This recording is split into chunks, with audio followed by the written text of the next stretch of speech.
Good afternoon, everyone. So today we are going to discuss about the nucleic acids. So first we will look into some historic aspects of how these nucleic acids have discovered and what are the advancements or discoveries that has happened in this field of molecular biology.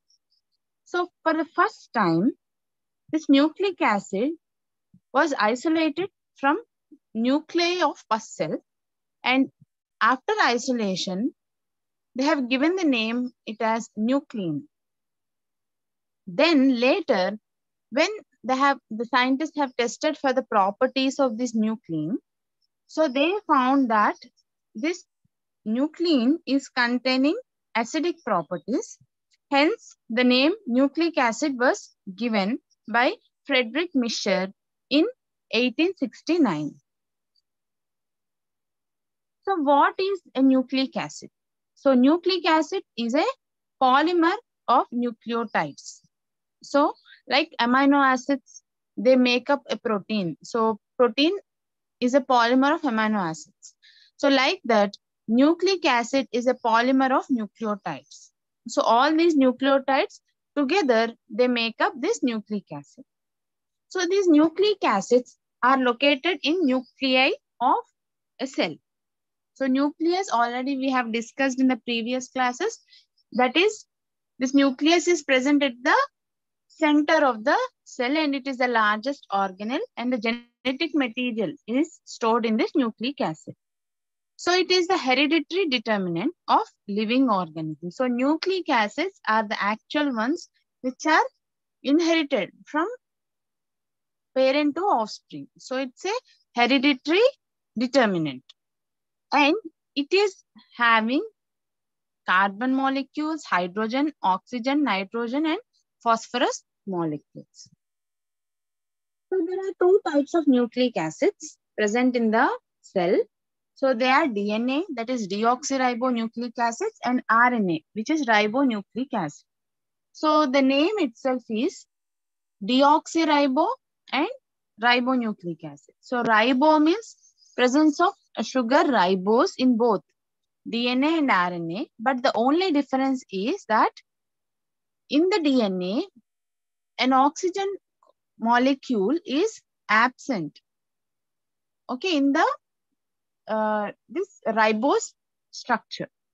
Okay, so that means in the sugar moiety, so one oxygen atom when removed, then that will become the deoxyribonucleic acid. Whereas if the oxygen moiety is present, then it is called as ribonucleic acid. So, where does these nucleic acids reside inside the eukaryotic cell?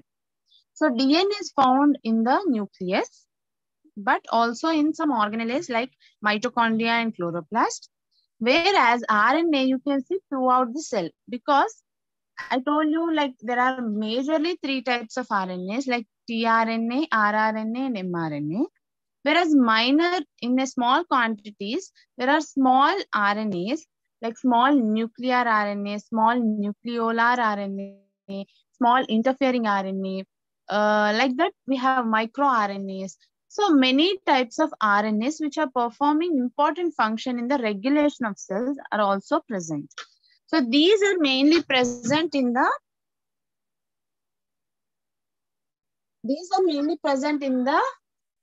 cell, that is in the cytoplasm of the cell, whereas this mRNA, it is actually synthesized in the nucleus and then it comes out of the nucleus after the modification. So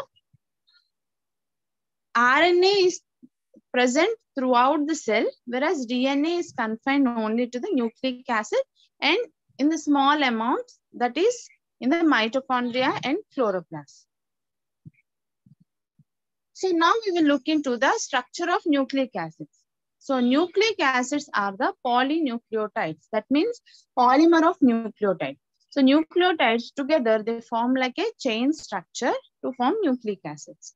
So these nucleotides are the building blocks of the nucleic acids. So what are these nucleotides?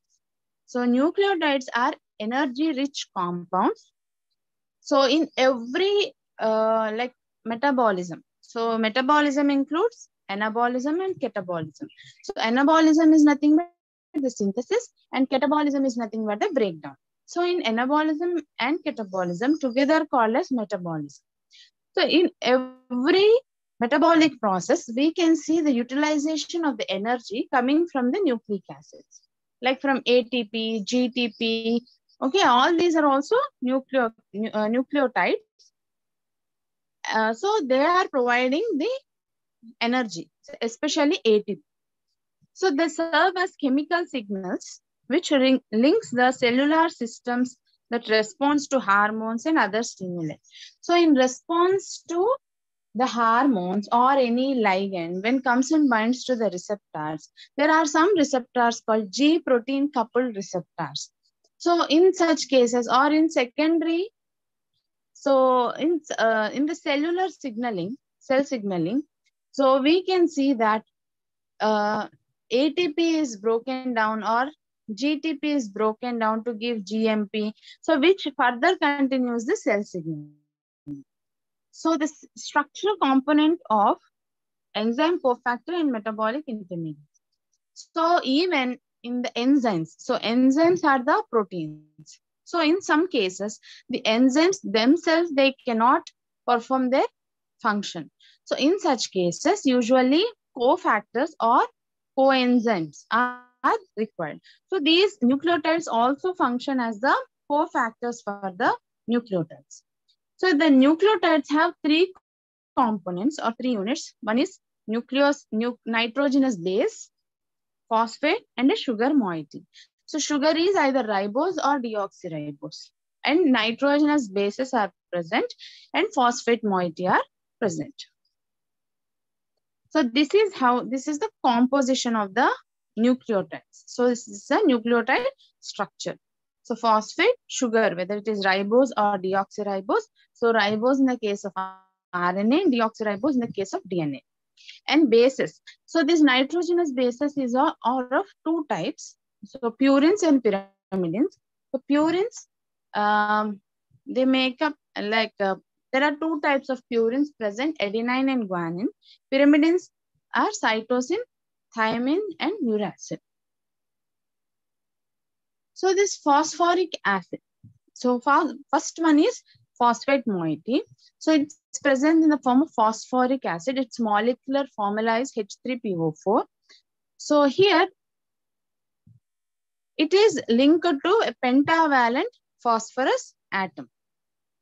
Then the sugar moiety. So sugar is a 5-carbon keto sugar or pentose, which if oxygen is present, then that is called as ribose. And if at the second position, if oxygen is removed, then it is called as deoxyribose. So both sugar are present in the furanose form and beta configuration. And this pentose sugar form esters with the phosphoric acid by a bond called phosphodiester bond. So actually these phosphodiester bonds are the backbones, or they are the actual ones which will form a polymer. Okay. Then the nitrogenous base. So there are two types of nitrogenous bases. They are purines and pyrimidine derivatives. So here they are linked to the sugar moiety by same carbon used for the sugar-sugar bond. So the purines there are two types, adenine and guanine. Pyrimidines are uracil, thymine, and cytosine. So first they form nucleosides, and after the nucleosides are formed, then the nucleotide is formed. So nucleoside is nothing but a sugar moiety, whether it is ribose or 2-deoxyribose, along with the nitrogen base, either it is purine or pyrimidine, then it is called as nucleoside. That means sugar plus nitrogenous base forms nucleoside. When the phosphate moiety is attached to this nucleoside, then it is called as nucleotide. So this is the structure of the ribose and deoxyribose. So you can see in the second carbon below, in ribose we have OH group, whereas in the deoxyribose we have only H group. So this is the main difference between ribose and deoxyribose. Then the sugar phosphate backbone. So the nucleotides are oriented in the same direction. So they are from 5' to 3'. So the 3' of first nucleotide, so that joins with the next. Okay. So the 3' carbon of one sugar is linked to the 5' of carbon of the next nucleotide. Okay.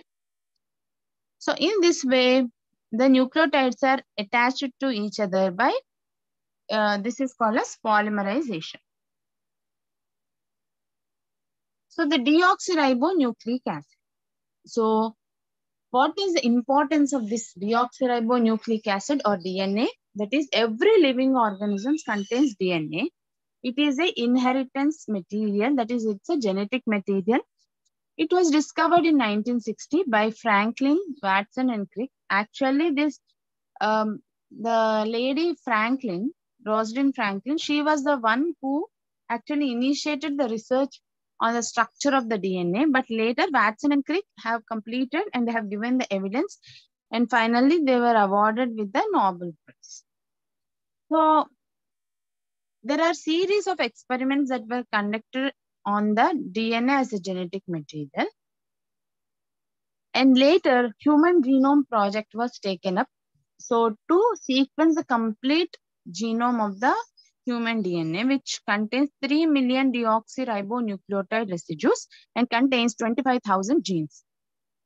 So these genes present in the DNA, they actually code for the protein production, that is called transcription and translation. So first genes, that is DNA, code for mRNA, messenger RNA, by the process transcription. Then the mRNA codes for protein by a process called translation. So this DNA is a double helix. So it has 2 strands and there is a hydrogen bond between the nitrogenous bases of the 2 strands. So between A and T, adenine and thymine, there are 2 hydrogen bonds. Between C and G, there are 3 hydrogen bonds. That is, the DNA having more C and G, they will be more stronger because large number of hydrogen bonds are present. And these two strands are complementary to each other. That means if C is present in one strand, then opposite, that will be G. Okay. If A is present in one strand, then on the opposite side, it will be T. And vice versa. If T is present in one strand, then the opposite will be A. And if G is present, then opposite will be C. So that is called as complementary. So these 2 strands, the sister strands of DNA, they are in the opposite direction. Hence, they are called anti-parallel strands. They are joined by bases. So A always pairs with T and G always pairs with C and vice versa. Okay. So that means purine is paired with the pyrimidine. And these 2 are called complementary but not identical. If it is G and G on the 2 strands, then it is called identical. But it is complementary. Opposite one is present. And they are joined by hydrogen bonds. So these are purines and pyrimidines. So this is the adenine, guanine, thymine, and cytosine structures. So this is the Watson and Crick base pairing. So that is how adenine is linked to the cytosine. So the double helical structure was given in 1953. And the structure of DNA can be understood in the 3 levels. That is primary structure, secondary structure, and tertiary structure. So the primary structure is nothing but the sequence. That is the nucleotide sequence. Okay. That is called primary structure. Secondary structure means when the 2 DNA strands, they form helix, then that is called as secondary structure. And tertiary structure is nothing but it is giving the 3-dimensional shape. So that is also called a supercoiling of the double helix where it twists in the space. Now, this DNA, they undergo replication. Okay. So, as DNA carries all the information necessary for making the protein, so this DNA has to undergo replication. That means whenever the cell division takes place, the nucleic acid, so in the previous class, I explained you about the cell division. So in the S phase of eukaryotic cell, DNA replication takes place. So here, that the DNA has to pass to the next generation. So through a process called DNA replication. So this information is carried in primary structure of DNA. So here, to pass this information from parent to the next generation, DNA replication has to take place. So here, these two strands of DNA, they get separated and each strand acts as a template for the synthesis of the new strand. So in each strand of daughter DNA, one strand it comes from the parent and other is newly synthesized. So the mechanism by which this DNA replication takes place is called as semi-conservative replication. And the enzymes which are involved in this DNA replication are called DNA polymerases. So this DNA polymerases, they catalyze the polymerization process. That is the addition of deoxyribonucleotide residues to the growing DNA strand. So this is the pictorial representation. So here the parent molecule has two complementary strands of DNA, which are base paired. And in the first step, these two strands should get separated. And each parental strand acts as a template for the synthesis of new complementary strand. And now here in the fourth step, we can see that there are two daughter DNA molecules replicated. Then once the DNA is replicated, so whenever required, this DNA undergoes translation. That is nothing but the synthesis of mRNA. So here in the, transcription, then translation.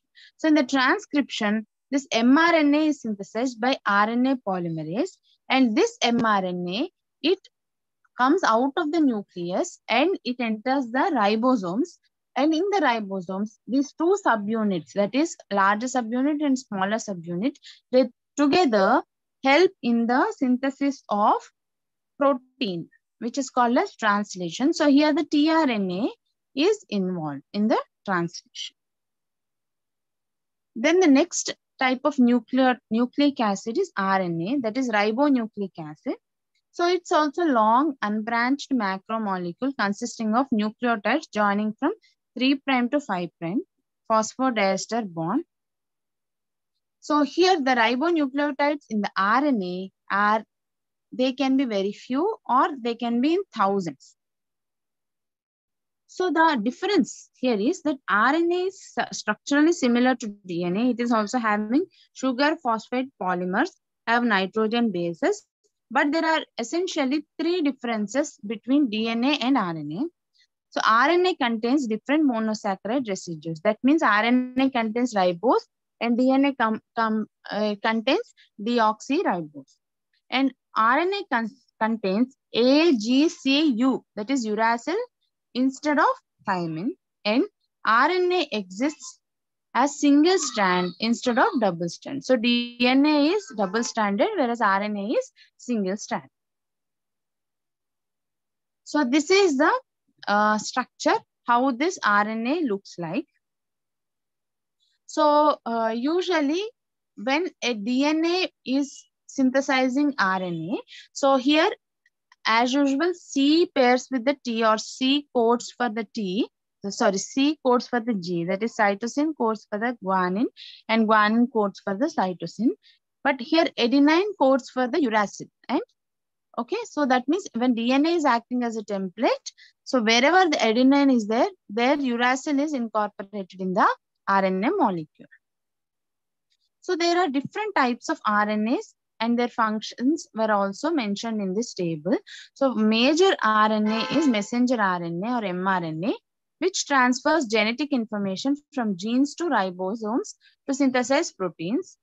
Then heterogeneous nuclear RNA, hnRNA, which serves as precursors for the mRNA and other RNAs.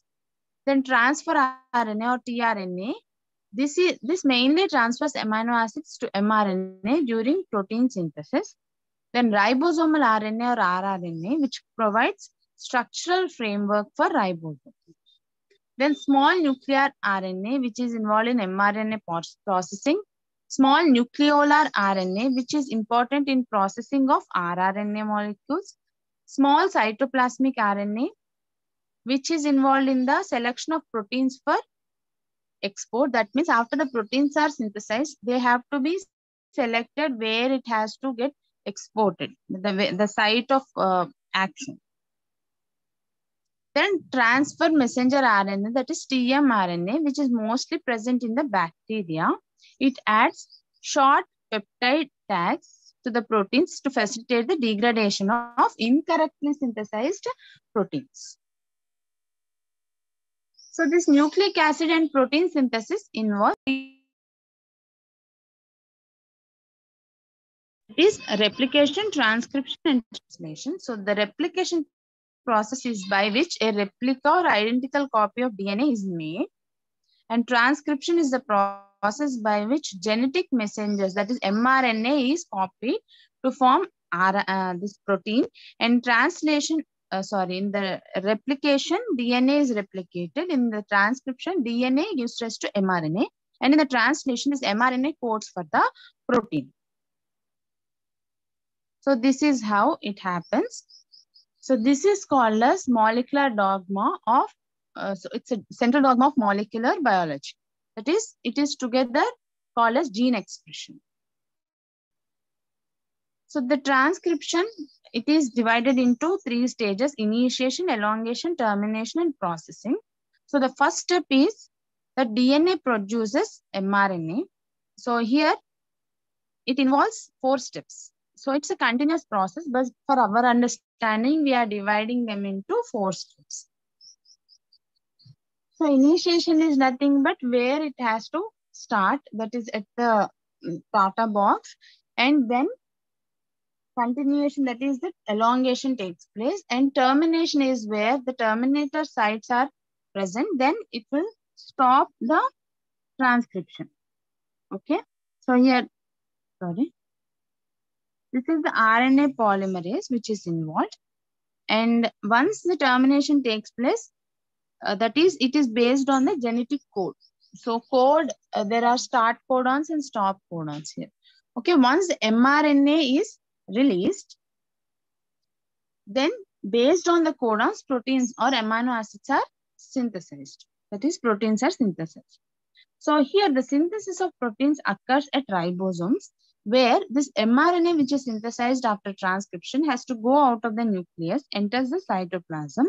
And here, this mRNA which has to undergo a modification before going to the cytoplasm. That is, it will get a 5' cap, that is 7-methylguanine, 3' polyadenylation tail, and splicing, that is removal of introns from the mRNA, mature mRNA. So that has to take place. Once it happens, then it will go to the ribosome, where the smaller subunit and larger subunit will come. They unite together to synthesize the protein. So in the initiation, a ribosome, mRNA, tRNA comes together to form a complex. And in the elongation, the amino acids, they grow as a polypeptide chain. And at the end, so when there is a termination codon, there the termination of protein synthesis takes place. So this is the image, like how it happens. Now, what is genetic code? So this ribonucleotide sequence in an mRNA chain is like the coded sentence that specifies the order. So here there are 3 nucleotides which form a codon. So here each codon codes for 1 amino acid. So 3 ribonucleotides, they form a code or codon. So like we have 3 start codons, we have 1 start codon, 3 stop codons. Okay. So AUG is the start codon, which usually codes for methionine, and there are 3 UAG, UGA, UAA. So these 3 are the stop codons. So from the start codon, usually the protein synthesis takes place and it ends at the stop codon. So how this gene expression is controlled within the cell. So the DNA of each living thing contains thousands of genes, and the genes are not continuously expressed. If the genes are continuously expressed, then we'll have lots and lots of proteins which are not used. So only in some metabolic processes, wherever required, so that protein has to get synthesized. And also that in different cells, so all our cells were originated from a single cell zygote. So zygote is having the genetic material from which all the cells also got the genetic material. So that means every cell of our body will have the same genetic material, but how each cell is behaving differently. So that is because of the gene expression. That means, so how the gene has to expressed is actually synthesized by or controlled by this gene expression process. Okay, so that means which protein has to synthesize, how much amount of protein has to synthesize, when it has to stop. So all these are comes under control of gene expression. So gene regulation is mainly under the cellular process, so where the rate and manner of gene expression takes place. So it can be regulated at different levels. One is at the transcription level, and then processing of RNA molecules, that is capping or splicing, etc. Then stability of mRNA. So mRNA will have usually less shelf life, but because of 7-methylguanine and poly-A-tail, the shelf life is increased because it enters the cytoplasm, and cytoplasm contains various digestive enzymes. So these enzymes may act on this mRNA and they may degrade. That's why they get modified with a cap and a poly-A-tail. So this stability can be regulated, and the regulation of rate of translation. So whether it is at the mRNA level or protein level or post-transcriptional or post-translational level, so any of these levels may be regulated for the controlling of gene expression. Then sometimes a sudden change can take place, that is called as a mutation. So which is a permanent change in the primary structure of the DNA. So these mutations, they may switch from one base pair to another. There may be additions and there may be deletions. That is called, they are called insertions and deletions. And there may be errors in replication when they are exposed, when the DNA is exposed to mutagens. That is mutation causing agents like X-rays, UV radiation, or nuclear radiation, or any chemicals. If the people who are working in some conditions like they're exposed to X-rays continuously or UV rays, so in such cases, there is a chance of mutating their DNA. So when if the mutations are somatic, so it is not that all mutations can cause some diseases, but most of them cause some serious diseases like cancer, which are a sudden onset. Mutations are not hereditary. If they are somatic, that means they are confined to only that person. But if the mutations accumulate in the sex cells or reproductive cells, that is sperm or egg, then the mutation get inherited. That is called as the genetic disease. So recently, after the development of biotechnology, so there was a recombinant DNA molecule which is synthesized. So recombinant, the name itself, combination. So here, recombinant DNA consists of 2 or more DNA segments which are not present in the nature. They are not present in the nature, but they are synthesized artificially in the laboratory, and by cutting the genes of one organism and recombining it with the genetic machinery of the another organism. So this cutting and joining all through the enzymes like restriction enzymes and ligases, and the proteins which are encoded by the gene. So there is a gene of interest like insulin or hemoglobin or any particular gene. So that gene will be incorporated into this recombinant DNA to produce more number of copies. This is introduced back into some host like E. coli, where the regeneration time is less. That is only 20 minutes. So after every 20 minutes, each copy of the gene will be doubled. Okay. So like that, then the number of genes will be increased, and then they are expressed in the expression vector to get our protein of interest. So best example is insulin. Okay. So this is all about nucleic acid, just introduction of nucleic acids. So in the next class, I will explain you about the genetic code and other topics in detail. Okay. Thank you so much.